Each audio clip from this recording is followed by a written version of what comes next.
दिल्ली में एक ऐसा कार धमाका हुआ था जिसने पूरे देश को हिलाकर रख दिया।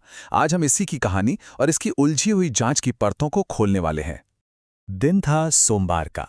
शाम के करीब 7 बज रहे थे। जगह दिल्ली, बिल्कुल लाल किले के पास वाला इलाका। मतलब वही रोज की भागदौड़, वही ट्रैफिक। लोग दफ्तर से घर लौट रहे थे और तभी एक झटके में सब कुछ बदल गया।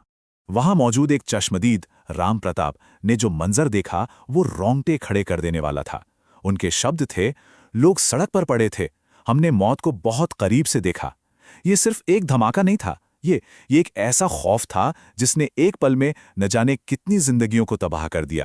और जब शुरुआती खबरें आईं तो पता चला कि 9 लोगों की जान जा चुकी थी।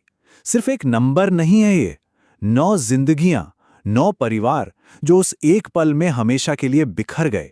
तो चलिए इस पूरे मामले को शुरू से समझते हैं। देखते हैं कि धमाके के बाद हुआ क्या था और कैसे जांच एजेंसियों ने इस पहेली के धागे सुलझाने शुरू किए। देखिए, ये कोई एक्सीडेंट नहीं था। जगह और समय को देखकर साफ लग रहा था कि ये एक सोची समझी साजिश थी। शाम के 6:52, पीक रश आवर। लाल किले के मेट्रो स्टेशन गेट नंबर 1 के पास एक सफेद Hyundai i20 कार धमाके से फट जाती है। चारों तरफ बस धुआं, मलबा, टूटी फूटी गाड़ियां और एक अजीब सी दहशत।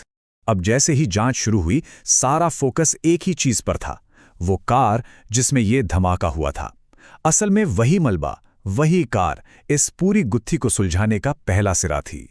तो सबसे पहले नजर गई इस सफेद Hyundai i20 पर, जिसका नंबर प्लेट था HR26 CE 7674।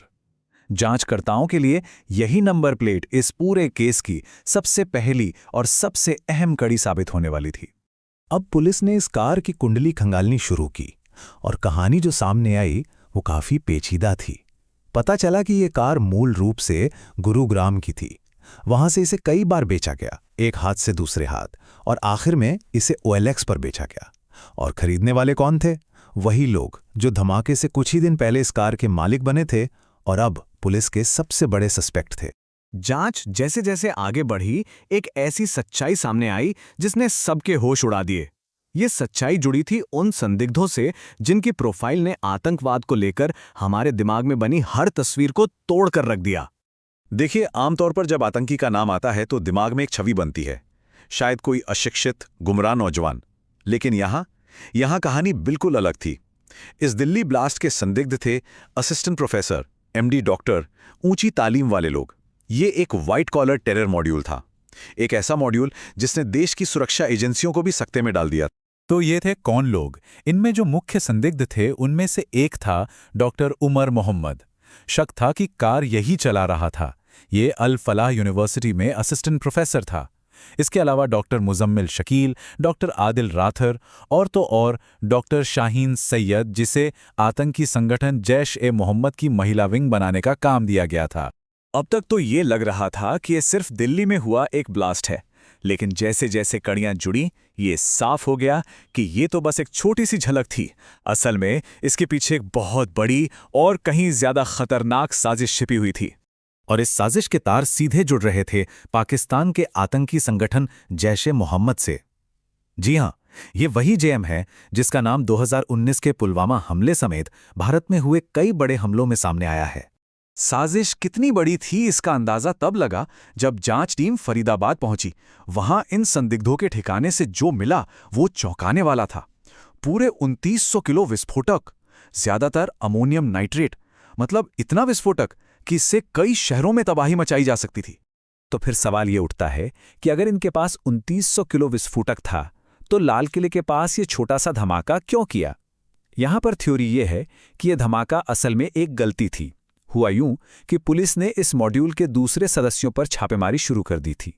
जैसे ये खबर कार चला रहे संदिग्ध तक पहुंची, वो घबरा गया और उसने पैनिक में आकर कार को वक्त से पहले ही उड़ा दिया। मतलब उस एक आतंकी की घबराहट ने देश को एक बहुत बड़ी तबाही से बचा लिया, क्योंकि उनका असली प्लान वो तो मुंबई के 26/11 जैसा था। दिल्ली में एक साथ कई जगहों पर धमाके करने की योजना थी। निशाने पर थे कॉन्स्टिट्यूशन क्लब, गौरीशंकर मंदिर और दिल्ली के बड़े बड़े शॉपिंग मॉल्स, यानी वो जगहें जहां हर वक्त भीड़ रहती है। ये कोई पहली बार नहीं था कि भारत ने ऐसा दर्द झेला हो। मुंबई की ट्रेनों से लेकर दिल्ली के बाजारों तक ये हमला भी उसी दर्दनाक इतिहास का एक और पन्ना था। लेकिन कहानी यहाँ खत्म नहीं होती, बल्कि यहाँ से कहानी और भी ज्यादा उलझ जाती है। जब लग रहा था कि पुलिस केस को सुलझाने के बहुत करीब है, तभी इस पूरी कहानी में एक ऐसा मोड़ आया जिसने सब कुछ पलट कर रख दिया। और इस मोड़ को समझने के लिए हमें थोड़ा पीछे जाना होगा।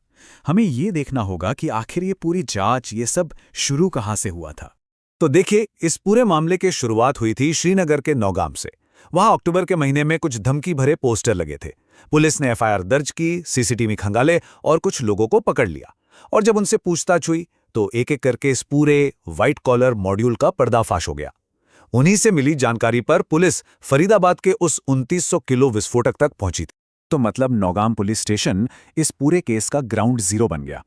यहीं से जांच की शुरुआत हुई थी और दिल्ली केस से जुड़ा सारा जब्त किया हुआ माल, यानी जो भी सबूत थे, वो भी यहीं रखे गए थे।